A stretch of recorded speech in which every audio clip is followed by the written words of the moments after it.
So a lot of people who are pro-Ukrainian, who are against the Russian invasion, who want to see victory for the Ukrainian side, well, they're saying that the soldiers that are being trained in Germany and Poland, they're going to be the game changer. The weapons that are being shipped from the United States, from NATO to the Donbass region, they're going to be the game changer. There are all these game changers that are on their way, and they're just they're just right around the corner. Mm? It reminds me of May of 1945 in Berlin, where all the people there of the Nazi hierarchy were saying that it was just around the corner. The wonder weapons of the Reich were just around the corner. I'm sorry. I'm sorry for being smug. I'm sorry for being, but I find these daydreams just laughable. And as a human being, as a man, I understand them because hope is the last to die. And hope can be a very powerful thing because hope can give you the expectation of victory when things are darkest. But also, hope can lead you down paths that are simply unrealistic, that are simply impossible. The Zelensky regime has talked about how they're going to raise a 1 million man army. The Zelensky regime has talked about how these howitzers coming from the West are going to change everything, change the fortunes of this war. And the Zelensky regime and all the other propagandists in the West, they're all propagandists, they're all liars. Mm-hmm.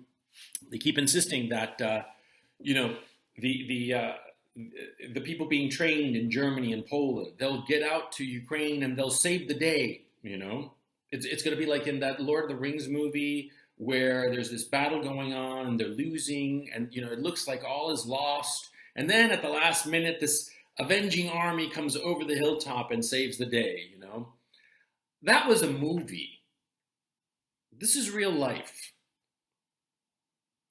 The Zelensky regime and its propagandists in Western media keep insisting that come August, there's going to be this great offensive. Yeah, and it's only in August. August is just around the corner. How far away is August from today? Today is May 26th as I'm recording this. May 26th, June 26th, July 26th, August 26th. That's 3 months away. Okay, so the start of this thing might be in late July or early August. Okay, 2 months, 2.5 months away. In 3 months, if we look backward, in 3 months, the Russian army has captured a territory equivalent to the size of England. They've captured it and they hold it. They hold it tight. They hold it so tight that in regions in Zaporozhye and Kherson, they are starting to give out Russian passports to the resident, to any resident who asks. And they're using rubles to buy groceries. That's what's happened over the last 90 days. The Russians have captured this territory and they are holding it tight and they're never letting go. And they've got the manpower and the firepower to make it stick. What does the Zelensky regime and its propagandists in the West, what do they have? Empty promises. That's all they've got. They got words. They got bullshit. They got shit. That's what they got. Mm-hmm. And I'm saying this because, it's not that I want to strip people away of hope. Like I said, hope is an important thing. But there is a moment when hope becomes delusion. And we've passed that moment. The war is over. What has to happen is that the Zelensky regime has to surrender so as to prevent the needless loss of life. These soldiers being trained in Germany and Poland, I'm sure that they're hardworking. I'm sure they're doing the best they can. But by the time they get here ready to roll with their weapons from the West, it's going to be over. When are they going to show up? Next month? In a couple of months? In a couple of months, man, the current army is going to be annihilated. I've said it before. Donald Rumsfeld said something very profound and very true. You go to war with the army that you got. And the army that the Zelensky regime has been defeated, and it is being comprehensively defeated. This Lysychansk encirclement that's about to happen, in the next couple of days. I mean, we're talking hours practically here. Mm-hmm.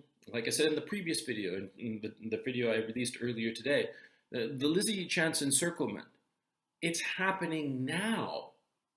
It's happening, between today, Thursday, and probably at most Tuesday. Between now and Tuesday, it's over. And that's going to be the fate of 15,000 men. And how many men does Ukraine have to throw away? For nothing. That's the thing that drives me crazy. That it's for nothing because they can't be won. Popasnaya, I think, will be looked back on as the moment.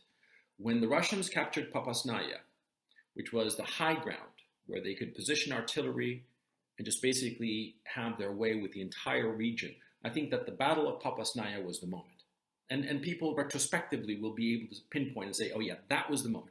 That was the moment when the Donbass was lost for good. That's when the Russians won, and it just became an inevitability. We are in the phase of inevitability.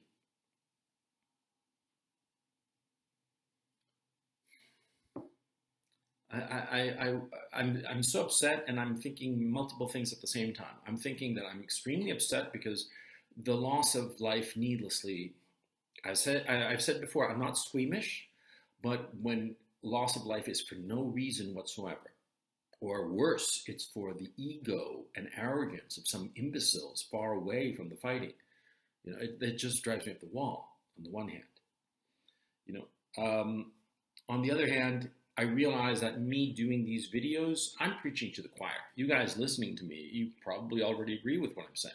You agree with the sense that, it's over and they should surrender and end this needless loss of life. You probably agree with me because you're probably realistic. The people who don't agree with me and who are going to call me evil, a Putin bot, how much is Putin paying you, all kinds of nonsense like that. Well, they know the truth, see? They know it, and they can't face it. It hurts too much. And as a man, as a human being, I can understand that. I can understand when you have given it your all for something and you fail. Because I've experienced that. And it's heartbreaking. I'm not denying it. I'm not denying how heartbreaking it is to give up everything, to sacrifice so much, to see people injured and die for a cause that ultimately is a lost cause. I'm extremely sympathetic to that.